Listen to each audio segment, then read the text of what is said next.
Hey guys, it's Jonah here back with the beer review, and this is Mothership Part 2.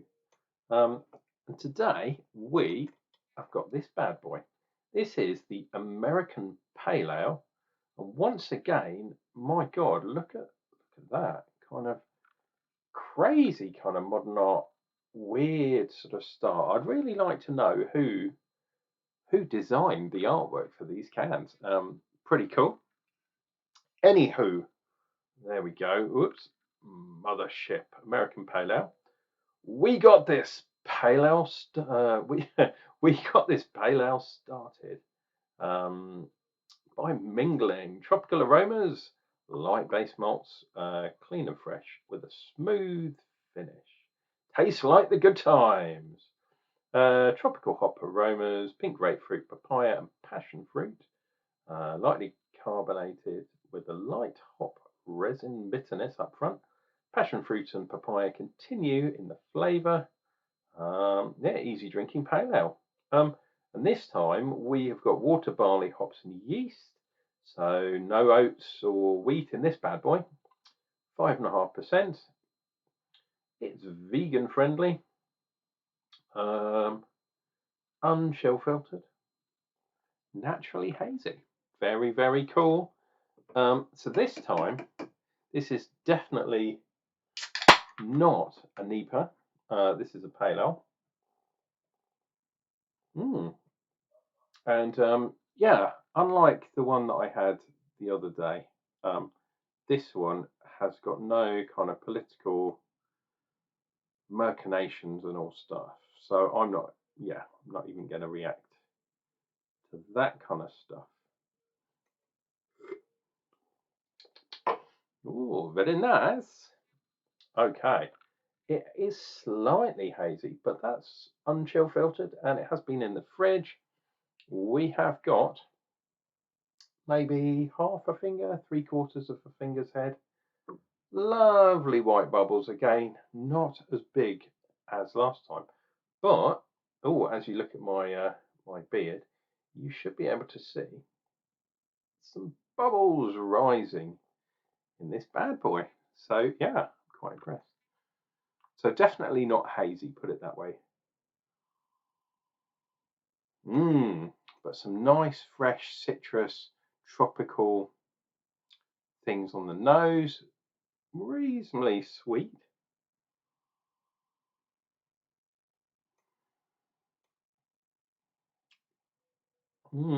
Yeah, I would say. Does it say pineapple? Does it say passion fruit? It said passion fruit. Maybe. I'm kind of. Yeah, it's kind of sweet as well. I would say maybe pineapple more on this bad boy. Oh, before I go in here, I do actually know what the hops are because I have a spider diagram for this beer as well.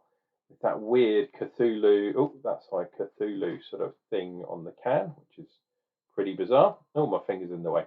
Centennial, Simcoe, Citra, and Zaka.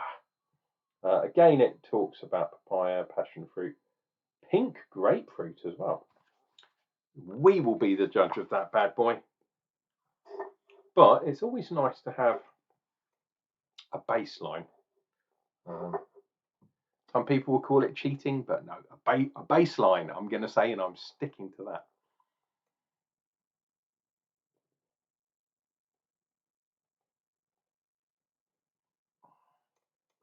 Oh, yeah, wow. That's definitely got a sharpness to it. Yeah, yeah, some sort of grapefruit, but I'm still sticking with pineapple. But yeah, it's definitely got that kind of that zestiness thing going on there. Unlike the beer that we had yesterday with the oats and the wheat in it, this one doesn't have that kind of clear, smooth mouthfeel. This is sharp. This is properly boom in your face. But not too bad if you're into that kind of zesty beer, which, yeah, I like sometimes.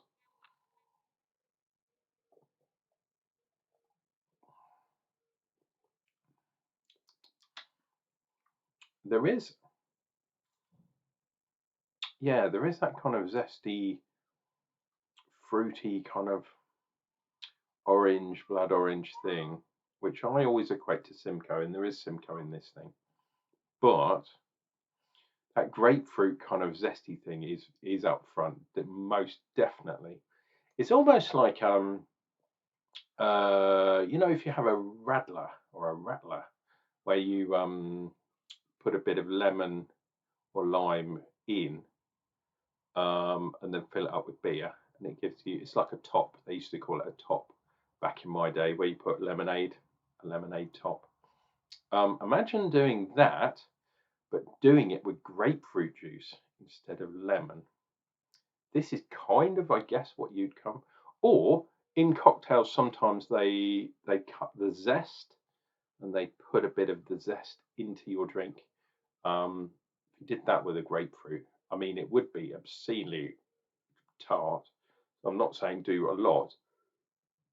Wow. This is not my first beer this evening. I have been across the road to the, I was going to say the Four Candles, no, the Yard of Ale, and had 2 beers before this one. They were both mild ones, though. Not pints of mild, but light beers.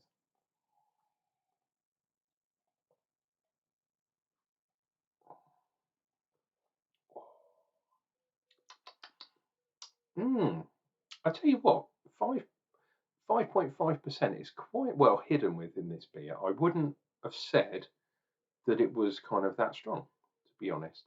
So the zestiness, the fruitiness, the kind of juiciness, dare I say it, although it's not a full-on juice bomb, are hiding the alcohol pretty well, which is good. Let us finish this one off. Let's see, are we going to get any little presents like we did yesterday?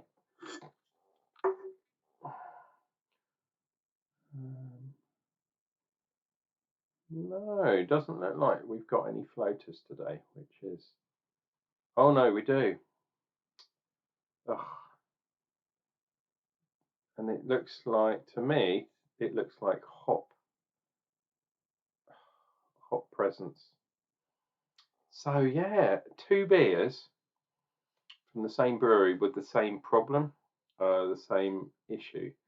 Okay, it's unchill filtered, unpasteurized, etc., vegan friendly, etc.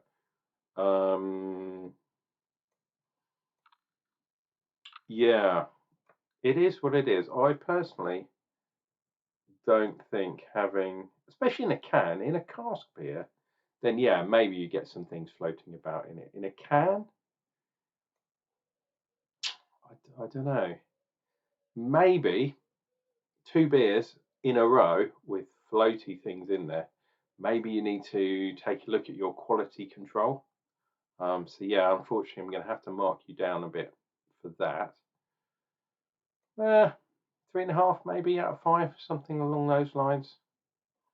Nice beer, but yeah, not amazing. But yeah, nicely hidden for the alcohol.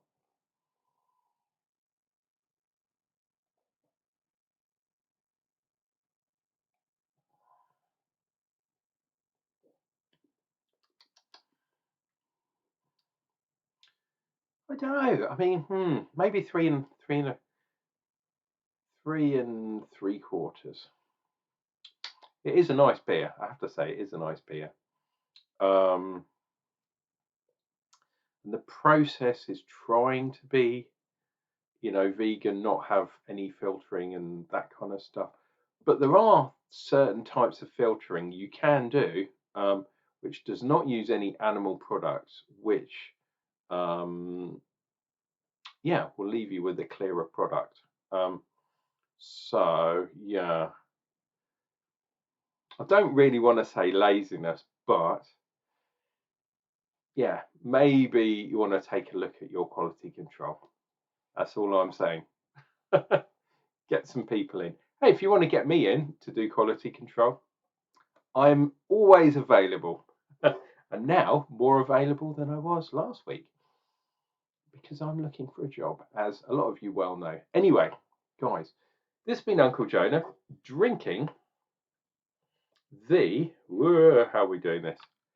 The American Pale Ale from Mothership, which is, yeah, I'd say this is a half decent beer, definitely. Look out for Mothership if you can find it, especially if you're in South London, sort of around that Brixton kind of area, Clapham maybe, around there, Clapham Common, etc., etc. My old stomping ground, I used to live in Southfields, which is more over near Wimbledon, but definitely over that way, Wandsworth, that kind of area. So I used to live there long time ago, back in the early noughties. That's where I used to live. Crazy place, actually. I used to ride a motorbike back in those days before, yeah, it got rudely sold without my knowledge, which was really annoying. But yeah, driving around those things, those areas, around the South Circular on a motorbike, hanking it. The old South Circular Grand Prix, they used to call it. Yeah, I don't want to say how fast I was going, but you know, I must have hit triple figures in some areas. Shh, don't tell anyone. It was years ago. It was 20 years ago, damn it. Anyway, guys, this has been Unclejona, enjoying beers so you can separate the wheat from the chaff, even if Mothership hasn't quite separated their beer properly.